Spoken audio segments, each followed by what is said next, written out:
ಓಂ ಶಾಂತಿ. ಮುರಳಿಯ ಮುಖ್ಯ ಜ್ಞಾನ ರತ್ನಗಳು.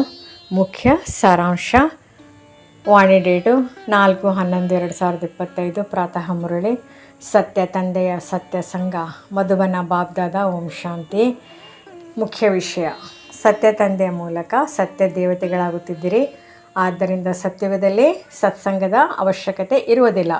ಪ್ರಶ್ನೆ: ಸತ್ಯುಗದಲ್ಲಿ ದೇವತೆಗಳಿಂದ ವಿಕರ್ಮವಾಗುವುದಿಲ್ಲ ಏಕೆ? ಉತ್ತರ: ಅವರಿಗೆ ಸತ್ಯ ತಂದೆಯ ವರದಾನ ಸಿಕ್ಕಿದೆ. ರಾವಣನ ಶಾಪ ಇಲ್ಲದ ಕಾರಣ ಅಲ್ಲಿ ವಿಕಾರ, ಪಾಪ, ದುಃಖ ಯಾವುದೂ ಇಲ್ಲ. ಸತ್ಯುಗವೆಂದರೆ ಸದ್ಗತಿಯ ಯುಗ. ಅಲ್ಲಿ ಎಲ್ಲವೂ ಶುದ್ಧ, ಪಾವನ, ದೈವಿ ಜ್ಞಾನ ರತ್ನಗಳು. ಪರಮಾತ್ಮನು ಸತ್ಯ ತಂದೆ, ಸತ್ಯ ಶಿಕ್ಷಕ ಮತ್ತು ಸತ್ಯ ಸದ್ಗುರು. ಕೃಷ್ಣನು ಶಿಕ್ಷಕ ಅಲ್ಲ, ಆತನು ಸತ್ಯುಗದ ದೇವತೆ, ರಾಜಕುಮಾರ. ಸುಪ್ರೀಂ ತಂದೆ ಎಲ್ಲರ ಸದ್ಗತಿ ಮಾಡುವವರು. ಈ ಸೃಷ್ಟಿ ಚಕ್ರವು ಬದಲಾಗದೆ ಪುನಃ ಪುನಃ ಸುತ್ತುತ್ತಿರುತ್ತದೆ. ಪ್ರಪಂಚದ ಎಲ್ಲ ಧರ್ಮಗಳಿಗೂ ಈ ನಾಟಕದಲ್ಲಿ ತಮ್ಮ ತಮ್ಮ ಪಾತ್ರವಿದೆ. ಬ್ರಾಹ್ಮಣರು ದೇವತೆಗಳ ಬೀಜಕುಲ. ಸೂಕ್ಷ್ಮತನದಲ್ಲಿ ಶರೀರವಿಲ್ಲ, ಅಲ್ಲಿ ಫರಿಷ್ಠಾ ಸ್ಥಿತಿ ಮಾತ್ರ. ಭಕ್ತಿ ಮಾರ್ಗದ ದೇವತೆ, ದೇವಿ ಚಿತ್ರಗಳು ಸಂಕೇತ ರೂಪದ ಭಾವಗಳು. ಕಾಮ ವಿಕಾರವೇ ದುಃಖದ ಮೂಲ, ಅದು ಕೆಸರಿನ ಕಂದಕ. ಸತ್ಯುಗದಲ್ಲಿ ವಿಕಾರವಿಲ್ಲ, ಅಲ್ಲಿ ಎಲ್ಲರೂ ಪುಣ್ಯಾತ್ಮರು.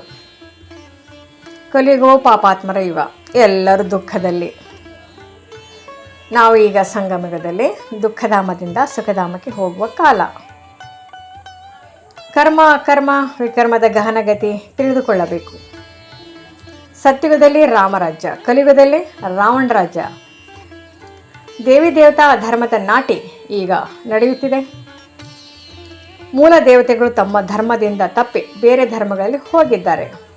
ಈಗ ತಂದೆಯು ಅವರನ್ನು ಮತ್ತೆ ತಮ್ಮ ಮೂಲ ಧರ್ಮಕ್ಕೆ ಕರೆದುಕೊಂಡು ಬರುತ್ತಿದ್ದಾರೆ. ಜ್ಞಾನವನ್ನು ಕೇವಲ ಓದುವುದಲ್ಲ, ಧಾರಣೆ ಮಾಡಿ ಸೇವೆ ಮಾಡಬೇಕು. ದೇವತೆಗಳು 84 ಜನ್ಮಗಳನ್ನು ತೆಗೆದುಕೊಂಡು ಕೊನೆಯಲ್ಲಿ ಪತೀತರಾಗಿ ಹೋಗುತ್ತಾರೆ. ಈಗ ಬಾಬಾ ಅವರಲ್ಲಿ ಪ್ರವೇಶಿಸಿ ಅವರನ್ನು ಪುನಃ ಪಾವನರನ್ನಾಗಿ ಮಾಡುತ್ತಾರೆ. ಬ್ರಹ್ಮಾದ ಮೂಲಕ ಶಿವತಂದೆ ಹೊಸ ಸೃಷ್ಟಿ ಮಾಡಿಸುತ್ತಿದ್ದಾರೆ. ಲಕ್ಷ್ಮೀನಾರಾಯಣರು ಬ್ರಹ್ಮ ಸರಸ್ವತಿಯ ಫಲರೂಪ. ಈ ಯುಗವೇ ಪರಮಾತ್ಮನಿಂದ ಜ್ಞಾನ ಮತ್ತು ಯೋಗ ಕಲಿಯುವ ಸಮಯ. ನಿಜವಾದ ಗುರು ತಂದೆ, ಅವರಿಂದಲೇ ಸದ್ಗತಿ ಸಾಧ್ಯ. ನಾವೇ ಈಗ ಆತ್ಮಿಕ ಅರಸತನದ ವಾರಸುದಾರರು, ವಿಶ್ವ ಮಾಲೀಕರು. ಮುರಳಿಯ ಮುಖ್ಯ ಸಾರಾಂಶ: ಸಂಗಮಯುಗದಲ್ಲಿ ಪರಮಾತ್ಮ ಶಿವ ತಂದೆ ನಮ್ಮನ್ನು ಪತಿತರಿಂದ ಪಾವನ ಮಾಡುತ್ತಾನೆ.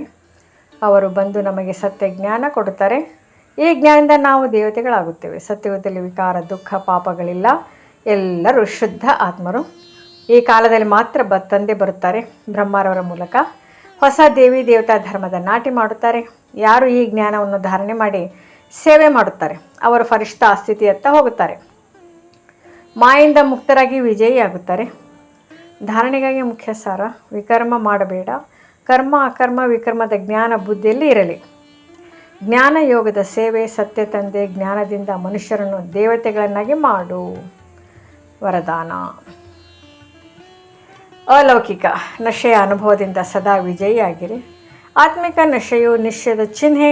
ಯಾರು ಸದಾ ಖುಷಿ ಮತ್ತು ನಶೆಯಲ್ಲಿರುತ್ತಾರೆ ಅವರ ಮುಂದೆ ಮಾಯು ನಿಲ್ಲಲು ಸಾಧ್ಯವಿಲ್ಲ. ನಶೆಯಲ್ಲಿರುವವರು ನಿಶ್ಚಿಂತ ಚಕ್ರವರ್ತಿ, ಬಾದಶಾಹರು. ಸ್ಲೋಗನ್: ಮಧುರತೆಯ ಗುಣವೇ ಬ್ರಾಹ್ಮಣ ಜೀವನದ ಮಹಾನತೆ. ಮಧುರರಾಗಿ ಮಧುರರನ್ನಾಗಿ ಮಾಡಿ. ಅವ್ಯಕ್ತ ಸೂಚನೆ: ಅಶರೀರ ಸ್ಥಿತಿಯ ಅಭ್ಯಾಸ ಹೆಚ್ಚಿಸಬೇಕು. ದೇಹದಲ್ಲಿದ್ದರೂ ದೇಹದಿಂದ ಬೇರ್ಪಟ್ಟಂತೆ ಆತ್ಮಿಕ ಅನುಭವದಲ್ಲಿ ಇರಬೇಕು. ಇದೇ ಫಾದರ್ ಸ್ಥಿತಿ. ಶಾಂತ, ನಿರಾಕಾರಿ, ವಿದೇಹಿ ಸ್ಥಿತಿ. ಆತ್ಮಿಕ ಪ್ರೇರಣೆ: ಬಾಬ್ದಾದ ಹೀಗೆ ಹೇಳುತ್ತಾರೆ, ಮಕ್ಕಳೇ, ನಿತ್ಯ ಆತ್ಮಸ್ಮೃತಿಯಲ್ಲಿರಿ. ಮಾಯು ನಿನ್ನ ಮುಂದೆ ಬರುವುದೇ ಇಲ್ಲ.